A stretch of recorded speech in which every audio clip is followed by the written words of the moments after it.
The Tesla keys hit the table with a metallic clink that silenced all 25 relatives at once.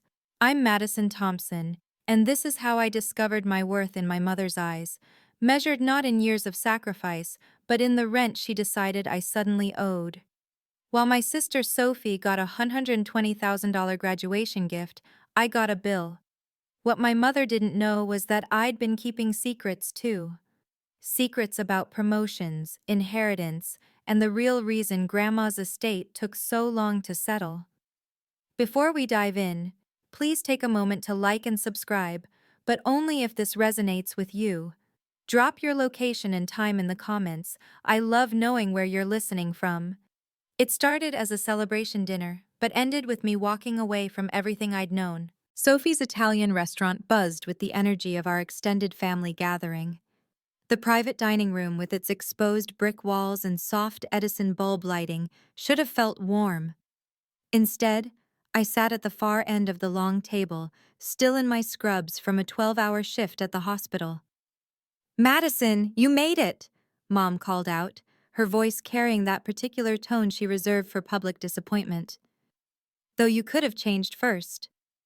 25 faces turned toward me, aunts, uncles, cousins, all dressed in their Sunday best for Sophie's graduation celebration.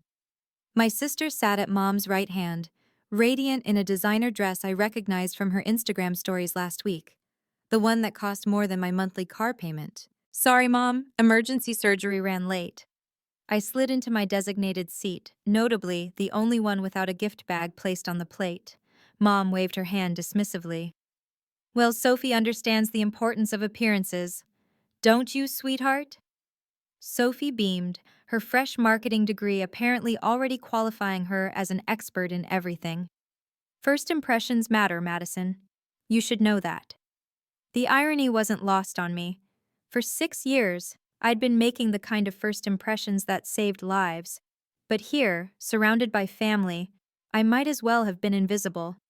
Uncle Tom was already 3 drinks in, Cousin Lisa whispered to her husband about my sad scrubs, and Aunt Gloria, Mom's older sister, sat quietly observing from across the table. As Mom launched into her third toast about Sophie's exceptional achievements and brilliant future, I felt my phone vibrate. A quick glance showed an email from the hospital's HR department. The subject line made my heart skip. "Nurse manager position. Congratulations." But I locked my phone and slipped it back into my pocket. Some news could wait. As the appetizers arrived, bruschetta for everyone except me, apparently they'd run out, my mind drifted to the pattern I'd lived with for 6 years. It started when Dad died. I was 22, fresh out of nursing school, and Sophie was just 16. Mom fell apart. The mortgage, utilities, groceries, everything landed on my shoulders. "Just temporarily," Mom had said, "until I get back on my feet." That was 6 years ago. Every paycheck, I'd transfer 2/3 to the household account. When the roof leaked, I covered the $8,000 repair.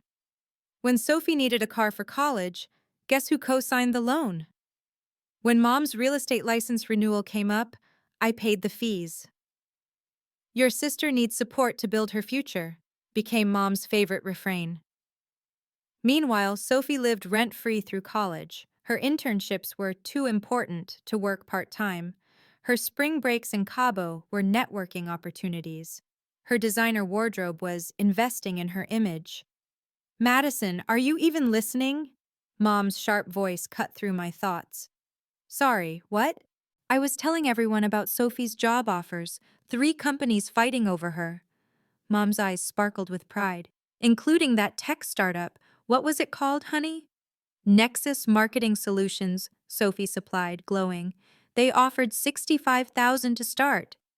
The table erupted in congratulations. Nobody mentioned that I'd been making more than that for 2 years. Nobody asked about my promotion. Nobody knew I'd been working double shifts to keep our family afloat while Sophie studied marketing strategies from her bedroom. Uncle Tom raised his glass. "To Sophie, the family success story." Everyone clinked glasses. I raised my water. I was always the designated driver, and caught Aunt Gloria's eye. She didn't smile, just gave me a small nod. Sometimes the people who see you most clearly are the ones who say the least. The main courses arrived with the theatrical flair Mom had obviously paid extra for. Sophie got the lobster tail, market price naturally. Mom had ordered the filet mignon for herself. I stared at my garden salad, the one I'd ordered because someone had to think about the bill. So Madison, Cousin Lisa leaned forward, her voice dripping with false sympathy. Any luck in the dating department? Or are you still married to that hospital? Before I could respond, Mom laughed. Oh, Madison's far too busy for romance. Aren't you, dear? Someone has to work the holidays and weekends. While Sophie, she continued, placing her manicured hand over my sister's, has been dating that lovely Michael from her business fraternity. Tell them about his father's company, sweetheart. As Sophie launched into her boyfriend's pedigree, I remembered last month's employee recognition ceremony. Hospital Employee of the Year, my second consecutive win. The certificate sat in my locker because bringing it home felt pointless. Mom had been too busy helping Sophie prepare for graduation to attend. It must be hard, Uncle Tom's wife Patricia stage whispered to her daughter, being the older sister and watching Sophie excel at everything. Excel at everything. Right? Like when Sophie's car broke down last month and she called me crying at 2 a.m. Or when she needed someone to write her senior thesis introduction because words weren't coming. Or when she maxed out her credit card and needed a tiny loan that never got repaid. Madison's doing fine, Aunt Gloria suddenly spoke up. Nursing is noble work. Mom's smile tightened. Of course it is. Someone has to do it. The dismissal hung in the air like perfume, cloying and impossible to ignore. Then Mom stood up, reaching behind her chair for something large and wrapped in silver paper. Mom held the silver-wrapped box high, like a trophy. The restaurant's soft lighting caught the elaborate bow, making it sparkle. Every phone at the table came out, ready to capture whatever grand gesture was coming. Sophie, my darling. Mom's voice trembled with emotion that seemed genuine for once. You've worked so hard these 4 years. You deserve the absolute best. My stomach twisted. That phrase, deserve the best, had been Mom's explanation for every inequality. Sophie deserved the bigger bedroom. Sophie deserved the newer laptop. Sophie deserved to travel abroad while I worked overtime. This is just the beginning of your bright future, Mom proclaimed, sliding the box across the table. Sophie's hands shook as she pulled the ribbon. The paper fell away in dramatic slow motion, revealing a white box embossed with the Tesla logo. Inside, nestled in custom foam, lay a key fob. No way! Sophie shrieked, jumping up. Mom, are you serious? A Tesla Model Y in pearl white, Mom announced to the gasping audience. It's waiting outside. The eruption was immediate. Chairs scraped back as everyone rushed to the windows. Sophie was crying, hugging Mom, while cousins snapped photos and posted stories. Best mom ever, someone shouted. I did the math automatically. $120,000. That was 4 years of my financial contributions. 4 years of skipped vacations, worn scrubs, and ramen dinners so the family could maintain appearances. My phone buzzed again. This time, a text from Robert Mitchell, the estate attorney I'd been quietly working with. Documents ready for review. Your grandmother's wishes were very clear. I locked the phone again, my hands surprisingly steady. Aunt Gloria hadn't moved to the window. She was watching me, her expression unreadable. Aren't you going to congratulate your sister? Mom called out. I remained seated while the celebration swirled around me, calculating what my silence had already cost. $120,000. That Tesla represented 4 years of overtime shifts, 4 years of wearing the same 3 pairs of scrubs, 4 years of saying, I'm not hungry, when Sophie and Mom ordered takeout. I'd become the family ATM, dispensing cash on demand while never questioning why the withdrawals only went one direction. At 28, I had no savings, no vacation photos, no relationship because who had time for dates between double shifts and family obligations? My apartment, Mom's apartment that I lived in, contained nothing that was truly mine except medical textbooks and exhaustion. My friends from nursing school had bought condos, taken trips to Europe, gotten married. Their Instagram feeds showed lives being lived. Mine showed nothing because I'd been too busy funding Sophie's life to have one of my own. When did I become invisible? The thought hit me like a diagnosis I'd been avoiding. It wasn't just the money. It was every milestone dismissed, every achievement minimized, every sacrifice expected rather than appreciated. I'd scored in the 98th percentile on my boards. Sophie got a cake for passing her freshman year. I'd saved 3 lives during a mass casualty event. Sophie got praised for her Instagram follower count. The pattern was clear. I was the workhorse. Sophie was the show pony. And if I stayed silent now, nothing would change. I'd work myself into the ground while Sophie lived the life funded by my labor. Mom would keep taking because I'd keep giving. Through the window, I could see the pearl-white Tesla gleaming under the streetlights. Sophie was already behind the wheel, honking the horn while everyone cheered. That's when Mom returned to the table, her eyes bright with satisfaction. "Speaking of futures," Mom said, still riding high on the crowd's approval, "Madison, we need to discuss some changes." The family began filtering back to their seats, faces flushed with excitement. Sophie bounced in her chair, keys clutched to her chest like a newborn baby. The energy in the room was electric. Everyone except me seemed to be floating. "From next month," Mom continued, her tone shifting to businesslike, "you'll need to pay $1,200 in rent." The words hung in the air. Someone's fork clattered against a plate.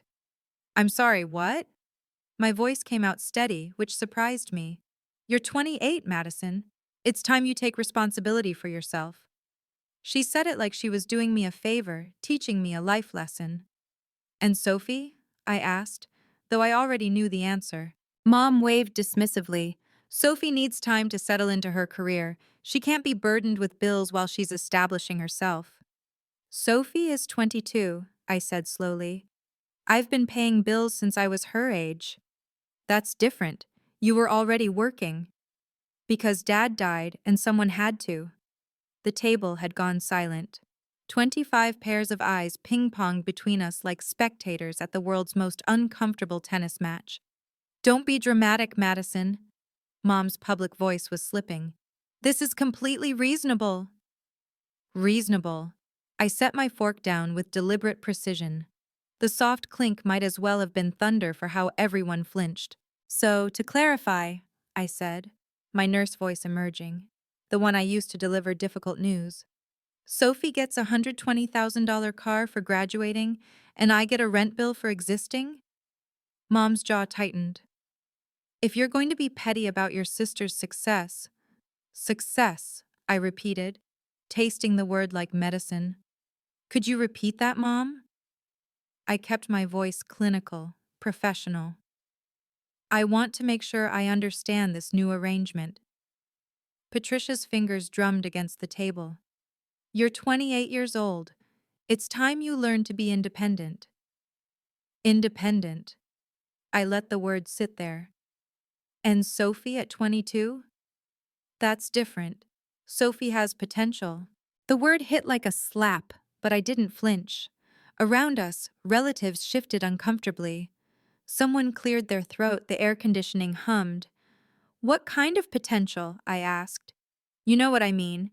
Sophie's going places. She has options." "I see." I pulled out my phone, opened my banking app. "So my potential peaked at 22 when Dad died?" "Don't twist my words. I'm seeking clarification." I turned the phone screen toward her. "This is the household account. Would you like to review the deposits?" Mom's face flushed. "Put that away. This isn't about money." "No? Then what's it about?" "It's about growing up, Madison. You can't live off your mother forever." The irony was so thick I could have intubated it. Sophie made a small sound, maybe a laugh, maybe a gasp. Aunt Gloria shifted in her seat, her eyes narrowing at her younger sister. "Patricia, this doesn't concern you, Gloria." I stood slowly, deliberately. Every eye tracked my movement. You're right, Mom. I can't live like this forever. Good. Then we understand each other. We do. I picked up my water glass, raised it to Sophie.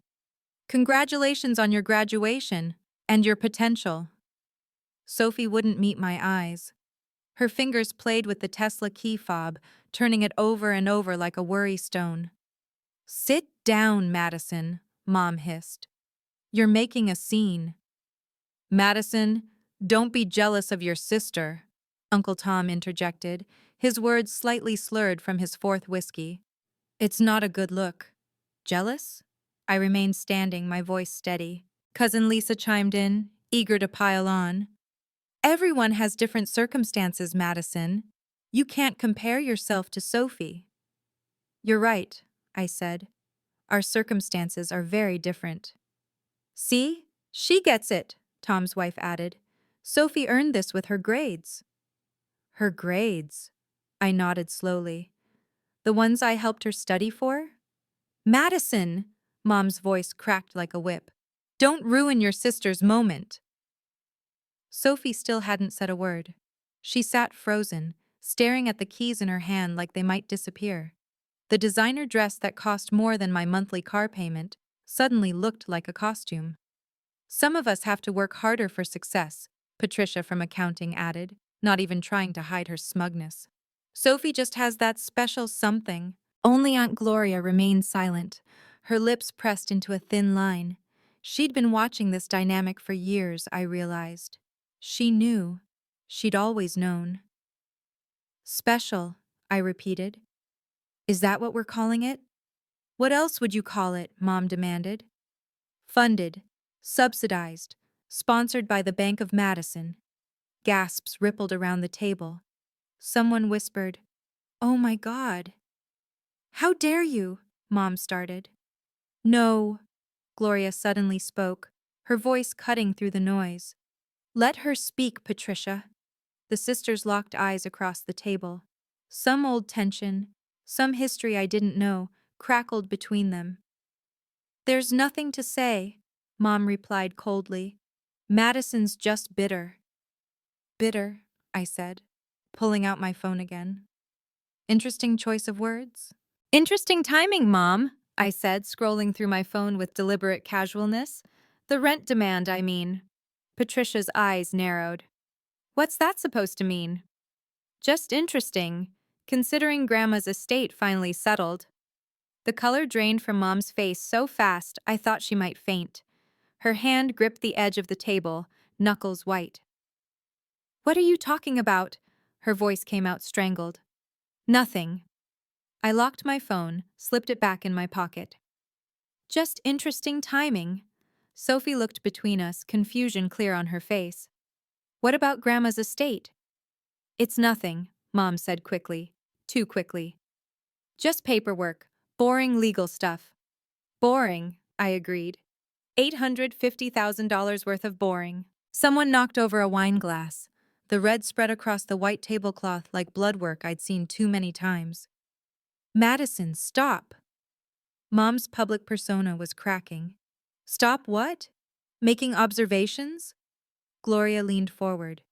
850,000? Patricia, you said the estate was minimal. It is, was. It's complicated. Complicated, I echoed. That's one word for it. Mom's hands trembled as she reached for her water. She missed, knocked the glass over. Ice scattered across the table like diamonds. You don't understand the full situation, she said. Don't I? I pulled up a contact on my phone. R. Mitchell, estate attorney.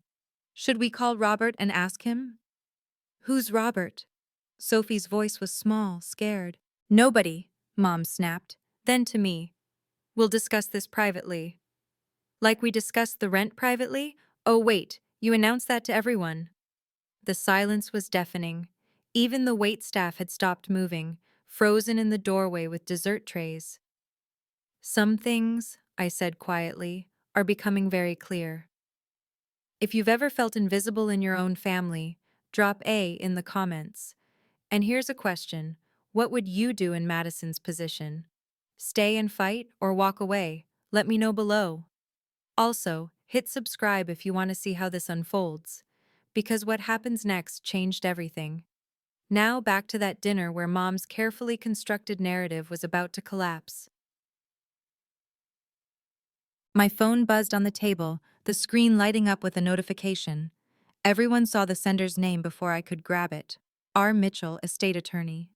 The message preview was visible for just a second. Documents ready for review. Please confirm. I snatched the phone, but it was too late. Estate attorney? Uncle Tom squinted at me. Madison, what's going on? Just work stuff, I said, typing a quick reply. Hospital administration. Mom's laugh was brittle. Since when do hospitals use estate attorneys? Since they started dealing with end-of-life care directives. The lie came smooth as silk. Years of delivering bad news had taught me to control my voice. At 9 p.m. on a Saturday, Cousin Lisa looked skeptical. Death doesn't keep business hours. I set the phone face down, but kept my hand on it. Sophie was staring at Mom now. Is there something about Grandma's estate we should know? No, Mom said firmly. Your grandmother left very little, just some old jewelry and photos. Gloria made a sound, half cough, half laugh. Patricia, really? What? Mom's voice pitched higher. It's true. If you say so. Gloria's tone suggested she knew otherwise. My phone buzzed again. This time I glanced at it discreetly. Robert. Your grandmother was very specific about equal distribution. Both granddaughters. Review section 3. Both granddaughters. Plural. Madison, it's rude to text during dinner, Mom snapped. You're right. I looked up, meeting her eyes. Just like it's rude to hide inheritance from your children. The word inheritance rippled through the group like a stone in water. Mom's mask was slipping, and everyone could see it. We should go see the car! Mom stood abruptly. Sophie, show everyone the interior. Actually, before you go, I said, standing as well. I have news too. Mom paused, her hand on Sophie's shoulder. Madison, this is Sophie's night. I got promoted last week. I kept my voice light, conversational. Nurse manager of the entire surgical unit. Sophie's face brightened. Madison, that's amazing. Why didn't you say, triple the salary? I continued, watching Mom's face. 180,000 a year, actually. The number hung in the air. Uncle Tom whistled low. Even Lisa looked impressed. Mom's smile turned condescending. That's nice, dear. Though it's still not a real career like Sophie's building. A real career? I tilted my head. Managing 40 nurses and a $20 million surgical budget isn't real? You know what I mean. It's just nursing. Just nursing. I nodded slowly. Right. Some of us build careers, I said, looking directly at Sophie. Others just receive them. Sophie flinched. The Tesla keys suddenly seemed to weigh more in her hands. That's enough, Mom snapped. Sophie earned everything she has. Did she? I asked. Or did I earn it for her? How dare you? The promotion comes with something else, I interrupted. Full relocation package. They want me to transfer to the new cardiac center. This was news to everyone. Gloria's eyebrows rose with interest. Relocation? Mom's voice cracked. Where? Boston. They're covering everything. Moving costs, housing, even a signing bonus. You can't leave. The words burst out before Mom could stop them. Why not? I thought you wanted me to be independent. That's different. Different how? Mom opened her mouth, closed it. For once, she had no ready answer. The family matriarch who always controlled the narrative had lost her script. Patricia. Gloria's voice cut through the tension like a scalpel. Don't you think you're being a bit unfair? All eyes turned to the sisters. Gloria, 3 years older, had always been the quieter one, until now. This isn't your concern, Gloria. Madison has contributed to this family for 6 years. Gloria's tone was measured, factual. How much has Sophie contributed? Sophie was in school. So was Madison when Dad died. She still worked full-time. Mom's face flushed. That was different. How? Gloria stood now, matching her sister's height. Explain how it was different. The family watched like it was a tennis match. This was old tension, old rivalry breaking through. Madison chose to help, Mom said weakly. Chose? I laughed, but there was no humor in it. You told me we'd lose the house. We would have. No, Gloria said quietly. You wouldn't have. Patricia, tell them about the life insurance. Mom went rigid. That's none of your business. $500,000, Gloria announced to the stunned room. Richard left $500,000 in life insurance. Sophie gasped. Mom? It was for your futures. Mom's composure finally cracked. For college, for opportunities. For Sophie's future, I corrected, while I paid for everything else. Gloria looked at me, something like approval in her eyes. Madison, whatever you decide tonight, you have my support. Don't encourage her drama, Gloria. Drama? Gloria's voice hardened. Patricia, you've been stealing from one daughter to spoil the other. How dare you? Some truths need to come out, Gloria said, looking directly at me. She gave a small nod. Permission, encouragement, vindication all at once. The allies had revealed themselves. Lines were being drawn. Mom's mask didn't just slip, it shattered completely. Madison is bitter because she's not successful like Sophie. The words exploded out, sharp and meant to wound. Look at Sophie, summa cum laude, internships at Fortune 500 companies, a future. And Madison? She gestured at me dismissively. Just a nurse, nothing special, no ambition beyond bedpans and blood. The cruelty was breathtaking. Several cousins gasped. Even Uncle Tom looked uncomfortable. Sophie has the Thompson excellence, Mom continued, her voice rising. She has what Richard had, brilliance, charm, potential. Madison tries. Sophie had gone pale. Mom, stop. No, Sophie, you deserve to hear this. You've worked hard while your sister just existed, doing the bare minimum. Bare minimum? I kept my voice level, though my hands shook. Is that what you call it? What else? You chose the easy path, nursing school instead of medical school, community college first, no ambition. Because someone had to pay the mortgage. Excuses! Mom's voice cracked with emotion. Sophie never made excuses. She achieved despite obstacles. What obstacles? I asked quietly. The ones I removed for her? Relatives were recording now, phones barely concealed. This would be on family group chats within minutes. You're jealous, Mom spat. Jealous that Sophie accomplished more at 22 than you have at 28. More? I pulled out my phone. Should we compare accomplishments? Don't you dare. 200 lives saved, 15 commendations, Employee of the Year twice. I scrolled through photos. But you're right. Nothing special. Sophie was crying now, mascara running. Please, both of you, stop. Your sister needs to hear this, Mom said coldly. She needs to understand why some people matter and others just take up space. The room collectively held its breath. I unlocked my phone with deliberate slowness, scrolling through my photo gallery. The screen faced me, but everyone could see my expression changing, calm to serious to something like vindication. Mom, I said quietly, want to see something interesting? Her eyes darted to my phone. What are you doing? Just looking at some documents.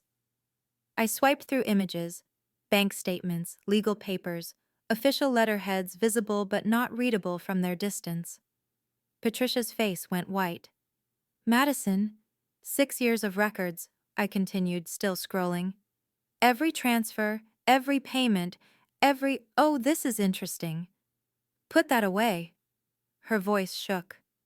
I paused on one image, zooming in slightly. Grandma's signature, dated just before she died. You don't understand the context. Don't I? I looked up, meeting her panicked eyes. Robert Mitchell explained everything quite clearly.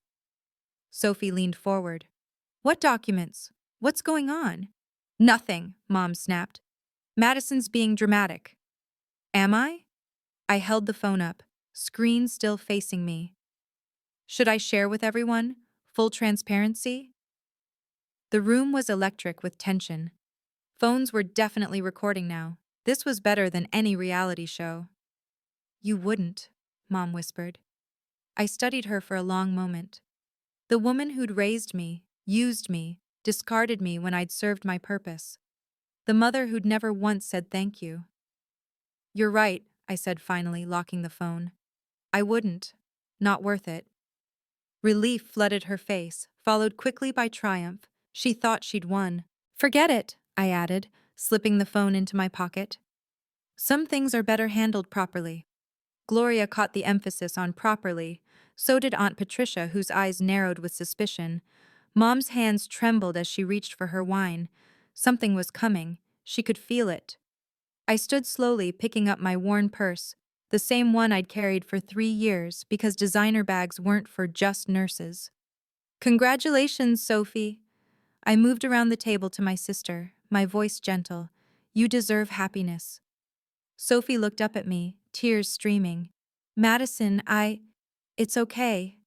I kissed her cheek, tasting salt and expensive foundation. This isn't about you. Mom stood abruptly. Where are you going? Home. I didn't look at her. I'll be moved out by tomorrow. Don't be ridiculous, you're overreacting. No, I said, finally meeting her eyes. I'm done reacting, now I'm acting. You can't just leave. Watch me. I turned to the rest of the family, frozen in their seats like an audience at the climax of a play. Thank you all for coming. It's been clarifying. Madison, sit down, Mom commanded, using her real estate voice, the one that closed deals and crushed opposition. We're not finished. You're right, I agreed. You're not finished, but I am. Uncle Tom shifted uncomfortably. Maybe everyone should calm down. I am calm, I said. And I was. For the first time in 6 years, I felt completely, crystallinely calm. This was clarifying. Thank you, Mother. The formal address, Mother, not Mom, landed like ice. She actually stepped back. You're being dramatic, she tried one more time. This is embarrassing. Embarrassing, I repeated. Yes, I imagine it is. I headed for the door, my steps measured, unhurried. Behind me, 25 people held their collective breath. Madison! Mom's voice cracked with something that might have been panic. If you walk out that door... I paused at the threshold, hand on the doorframe, but didn't turn around. Madison Thompson, don't you dare walk away from me. Mom's voice had lost all pretense of control. Stop being so dramatic. I turned slowly, my hand still on the doorframe. Dramatic? Like hiding Grandma's will? The words detonated in the silence. What will? Sophie's voice was small, confused. The one that left $850,000, I said, looking directly at Mom. To be split equally between her 2 granddaughters. Gasps erupted around the table. Someone dropped a glass. It shattered on the tile floor, the sound sharp as truth. You're lying, Mom said, but her voice shook. The estate settled 6 months ago. I kept my tone conversational, like I was discussing patient charts. Funny timing with the rent demand, right? Sophie stood up so fast her chair fell backward. Mom, is this true? It's complicated. It's not complicated, I interrupted. It's theft. You're the trustee. You were supposed to tell us. I was protecting it. Mom's facade crumbled entirely. You would have wasted it. Like you wasted it on a Tesla? The connection was instant, visible on every face. The $120,000 car suddenly made sense. That's our money? Sophie's voice broke. You bought me a car with our inheritance? I bought you a future. You bought her silence, Gloria said quietly. Patricia, how could you? Uncle Tom was doing math on his phone. 425,000 each. Patricia, that's fraud. It's not fraud. I'm the trustee. Were, I corrected. Past tense. Mom went rigid. What do you mean? Funny thing about trustees who breach fiduciary duty, I said. They can be removed. The room exploded in chaos. But I was already walking, leaving the truth to do its work. You can't prove anything, Mom shouted after me. I stopped, pulled out my phone. Actually, I can. With 3 taps, I connected my phone to the restaurant's smart TV, the one displaying Sophie's graduation photos. The screen flickered, then filled with documents. Last will and testament of Dorothy Thompson, I read aloud. Equal distribution between Madison Rose Thompson and Sophie Grace Thompson. The legal document was crystal clear, Grandma's signature bold at the bottom. That could be fake, Mom started. I swiped. Bank statements appeared. Estate account, settled January 15th, 850,000 deposited. Another swipe. Withdrawals, 40,000 in March, 30,000 in April, 60,000 last week. Oh look, right before the Tesla purchase. Sophie made a sound like she'd been punched. You stole from us? I didn't steal. I'm your mother. My phone rang. I answered on speaker. Robert? Madison, I'm here as requested. Robert Mitchell's voice filled the room, calm, professional, legally bulletproof. I can confirm all documents are authentic. I handled Dorothy Thompson's estate personally. Mr. Mitchell, Gloria spoke up, is Patricia still the legal trustee? She was. However, given the evidence of fiduciary breach Madison provided, we filed for emergency removal yesterday. Mom staggered. Uncle Tom caught her arm, guided her to a chair. The court approved it this morning, Robert continued. Madison and Sophie are now joint trustees of their own inheritance. How long has Madison known? Sophie asked, her voice hollow. I've been investigating for 3 months, I admitted, since Mom started talking about charging rent. 3 months? Mom's voice was barely a whisper. You've been planning this? No, Mom, you planned this when you decided to steal from your daughters. The dining room erupted like a volcano. Patricia, how could you? Uncle Tom released Mom's arm like she was contaminated. Your own daughters? I can't believe this! Cousin Lisa was typing furiously on her phone. This is insane! Sophie, honey, are you okay? Tom's wife reached for my sister, who stood frozen, still clutching the Tesla keys. Mom? Sophie's voice was broken. Is it true? All of it? Patricia looked around wildly, searching for allies.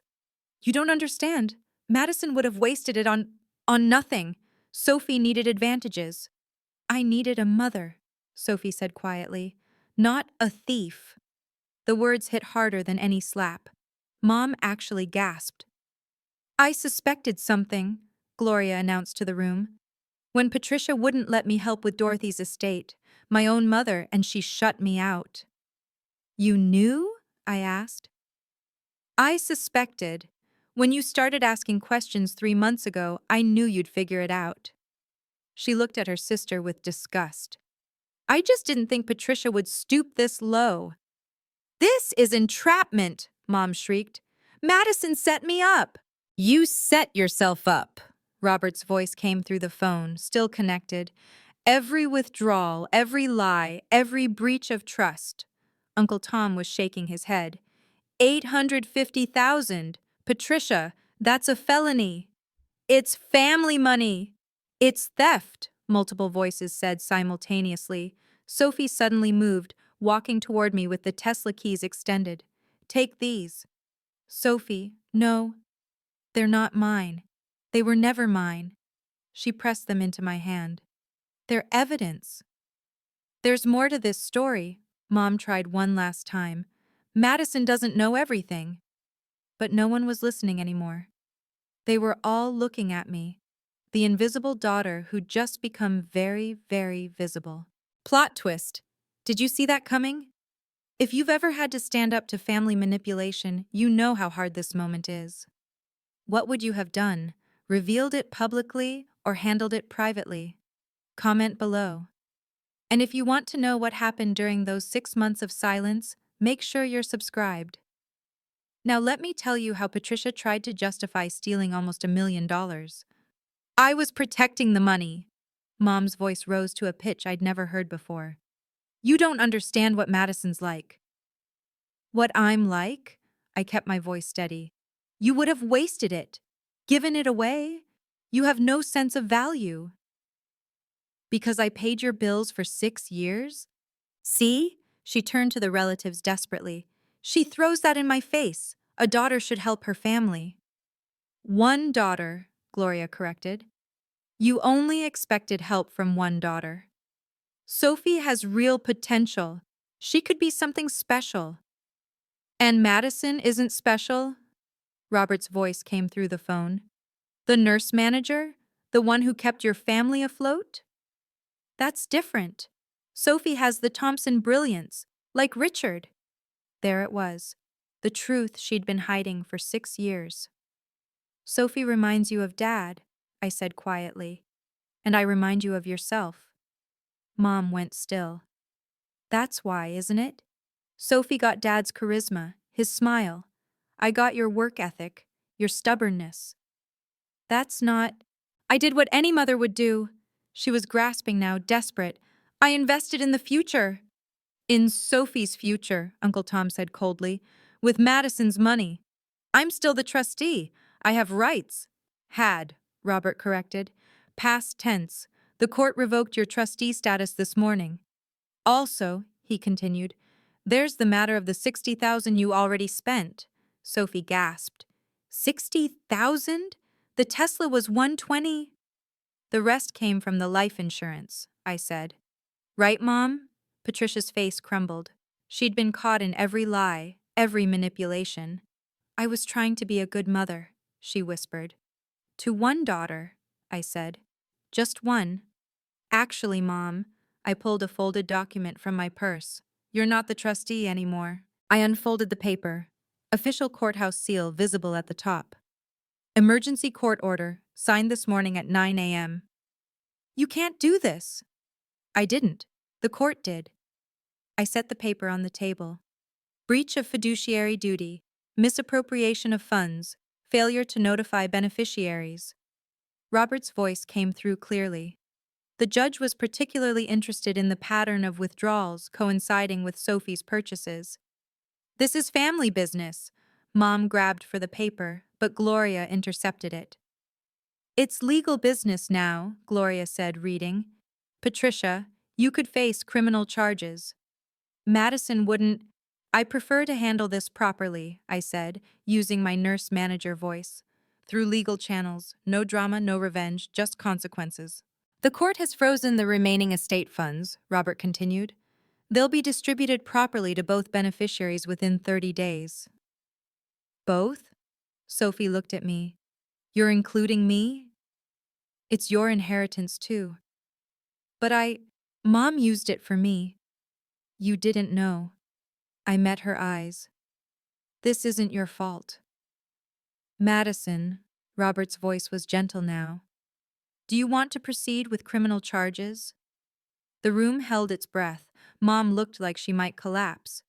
No, I said finally. But the civil suit continues. She needs to repay what she took. From what? Mom's voice broke. How am I supposed to? Your real estate commissions, your savings, the house if necessary. I kept my tone clinical. You have assets. You're destroying me. No, Mom, you destroyed yourself. I'm just refusing to be your collateral damage anymore. Sophie stood up slowly, the Tesla keys still in her hand. She walked to the head of the table where Mom sat crumpled in her chair. I don't want it, Sophie said quietly, setting the keys in front of Mom. The car, I don't want it. Sophie, sweetheart, don't. Sophie's voice hardened. Just don't. She turned to me, and for the first time in years, I saw my little sister. Not Mom's golden child, but the girl who used to crawl into my bed during thunderstorms. Madison, I'm so sorry. Tears ran freely down her face. I didn't know. About the money, about what you sacrificed. I know you didn't. But I should have. She was sobbing now. I should have asked why you never had anything new, why you worked every holiday, why you looked so tired all the time.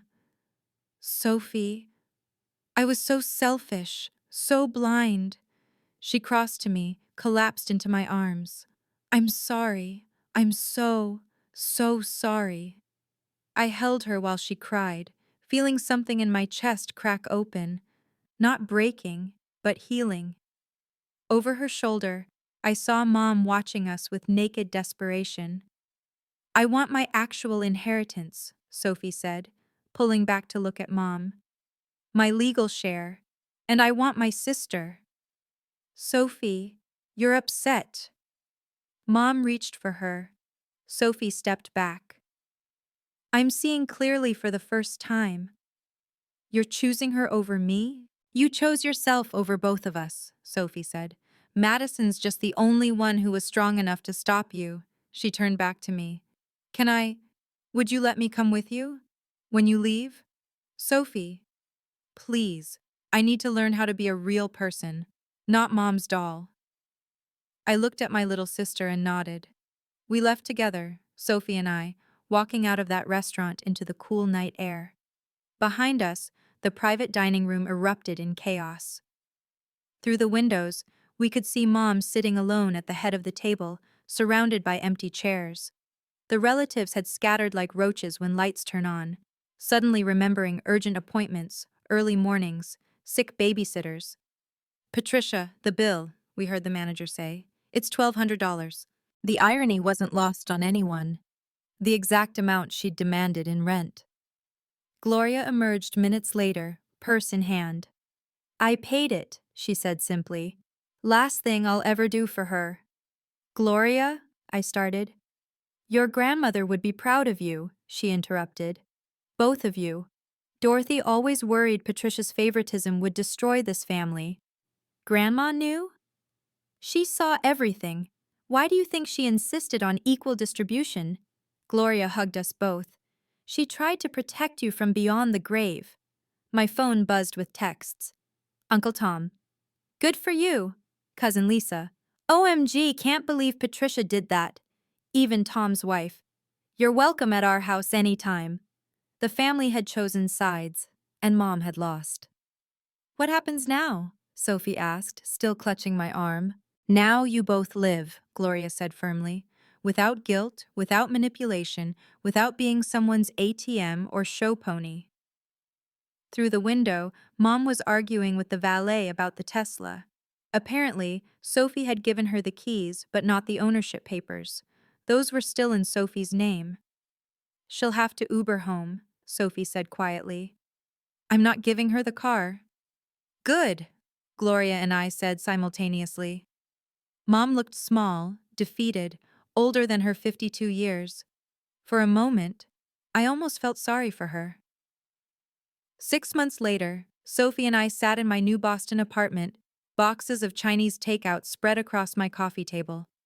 The view of the Charles River sparkled in the evening light, something I never could have afforded before. I still can't believe this place, Sophie said, curling up on my couch. The same couch she'd been sleeping on for 3 months while getting her life together. Director of nursing pays well, I said. Plus, actually having my inheritance helps. We'd both received our $425,000 2 months ago. Sophie had used hers to start her own marketing firm, a real one, built on her actual skills, not Mom's inflated praise. 3 clients already, and growing. Madison? Sophie's voice was quiet. Do you ever regret it? Regret what? The way it happened. Publicly. Messily. I thought about it. No. Mom operated through public manipulation. It needed public consequences. She lost her real estate license. She committed fraud, Sophie. That's what happens. We'd heard through Gloria that the real estate board had launched an investigation after news of the inheritance theft spread. Turns out, Mom had been playing similar games with some elderly clients. Her license was revoked 3 months ago. Gloria says she's working at a call center now, Sophie said. I know. Do you think she's learned anything? Before I could answer, my phone lit up. We both stared at the screen. 35 missed calls, Sophie whispered. She's persistent. She's desperate. The phone rang again. 36. Are you going to answer?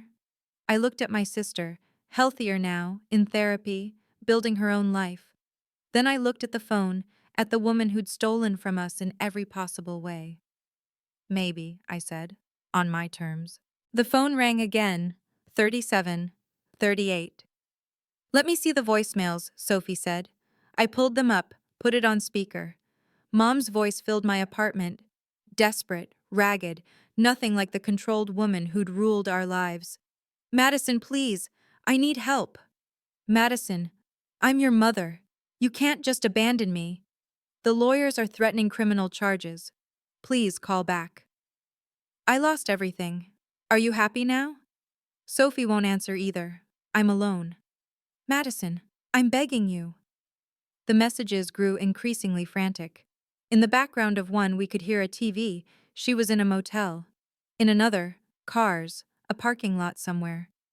She's living in her car, Sophie said quietly. Gloria mentioned it last week. The house? Sold to pay legal fees and restitution. She owes the estate $60,000 plus interest. Call 39 came through. This time I recognized the number. It was the local hospital. Madison? The voice wasn't Mom's.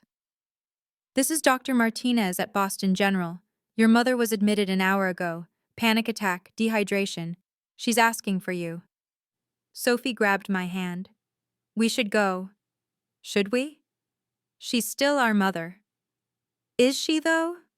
But I was already grabbing my keys. Some habits die hard. The nurse in me couldn't ignore someone in medical distress. Even her. The phone rang again. 40. Madison Thompson? A different voice. This is Patricia's public defender. She's facing formal fraud charges. Trial starts next month. She keeps saying you'll help her. 41. 42. How did it come to this? Sophie asked. She chose it, I said. Every step, every lie, every theft. She chose this. I answered on the 43rd call. Madison? Mom's voice was broken, unrecognizable. Oh God, Madison, thank you. I'll pay for therapy, I said, cutting through her sob. Nothing else. Silence. Then, what? Therapy, twice a week. Dr. Brennan specializes in narcissistic personality disorder. I've already made the appointment. I don't have a disorder. I need money, not therapy. You need help, Mom, not money. Help. How can you be so cold? I'm your mother. Yes, I said calmly. You are. Which is why I'm offering therapy instead of letting you hit rock bottom alone. I'm already at rock bottom. No. Rock bottom would be prison. This is consequences. Sophie took the phone from me. Mom? It's Sophie. Madison's right. We'll pay for therapy, nothing else. Sophie, baby. Don't. I'm in therapy too, Mom. Learning to undo 22 years of your programming. Programming? I loved you. You loved the idea of me, Sophie said. The projection of Dad you created, not me. That's the therapy talking. Yes, Sophie said simply. It is, and it's helping. I took the phone back. Call me when you're ready to apologize. Really apologize, to both of us. Madison, please. And Mom, the apology needs to include Aunt Gloria. She tried to protect us from you for years. This is cruel. No, I said, my voice gentle but firm. This is love, the real kind, the kind that sets boundaries instead of enabling destruction. I love you, Mom, I continued, but I won't enable you, not anymore. How is abandoning me love? How was stealing from me love? I countered. Call Dr. Brennan, Tuesday at 10, it's already paid for. 3 weeks later, Gloria called. She went. To therapy? Every session, Dr. Brennan says she's actually engaging. I sat in my office, my actual office with Director of Nursing on the door, and processed this. Really? She broke down in the second session, complete collapse. 20 years of grief over Richard, apparently. She never processed his death. She used Sophie as a replacement. And punished you for surviving when he didn't. Gloria's voice was sad. Classic displacement. Textbook, really. Has she said anything about the money? The favoritism? Yes. Brennan is making her confront all of it. Through my office window, I could see the cardiac unit running smoothly. My unit. Built with my skills, not stolen money or false promises. She's in a studio apartment now, Gloria continued. Got a second job. Trying to pay restitution. Good. Madison, she asked me to tell you something. I braced myself. She said, I lost them both trying to keep one. The words hit unexpectedly hard. She said that? Yesterday, after therapy, she looked broken, but also, maybe, like she was finally seeing clearly. It doesn't change anything. No, Gloria agreed, but it's a start. That evening, I found Sophie in our living room, laptop open, working on a campaign for her newest client. Mom's in therapy, I told her. I know. Dr. Brennan called me too. Professional courtesy. How do you feel about it? Sophie looked up, and for the first time in months, she wasn't crying when we talked about Mom. Like maybe we all might survive this after all. I sat beside her, my little sister who was finally learning to be herself. Yeah, I said. Maybe we will. Our new tradition was Thursday dinners, not at fancy restaurants with performative gifts, but in my apartment, cooking together. Tonight Gloria had joined us, making it complete. So, Gloria said, raising her wine glass. Sophie landed the Hartman Industries account. Stop, Sophie blushed. It's not that big. It's huge, I interrupted, and you earned it yourself. With my actual skills, Sophie added quietly, not Mom's connections or stolen money. We clinked glasses, a real celebration, not a performance. You know what I realized? Sophie said, stirring the pasta. We're having real conversations now. Before, everything was scripted. Mom's script. Blood makes you related, Gloria said, but loyalty makes you family. Where'd you hear that? My therapist, we all said simultaneously, then burst out laughing. My phone buzzed. A text from Mom. Completed session 8. Dr. Brennan says I'm making progress. I'm sorry. Really sorry. Not asking for anything. Just wanted you to know. I showed it to Sophie and Gloria. It's been 2 months, Sophie said. Think she means it? Maybe, Gloria said. Patricia was always smart. Just misdirected. Selfish, I corrected. That too. We returned to cooking, the three of us moving around the kitchen with easy familiarity. This was family. Chosen, earned, real. I love you both, Sophie said suddenly. Thank you for not giving up on me. You were never the problem, I said. I was part of it, though. Complicit. You were a kid. Then you were manipulated. Now you're free. We both are, Sophie said, squeezing my hand. Gloria smiled. Your grandmother would be so proud. You protected each other in the end. After some dramatic revelations, Sophie laughed. Sometimes that's what it takes, I said. Sometimes the truth needs witnesses. So that's my story, how a Tesla and a rent demand taught me my worth. If you've dealt with family favoritism or financial manipulation, I see you. You deserve respect and equality. What boundaries have you had to set with family? Share below. Your story might help someone else. Like this video if it resonated. Subscribe for more stories of standing up for yourself. And remember, you teach people how to treat you.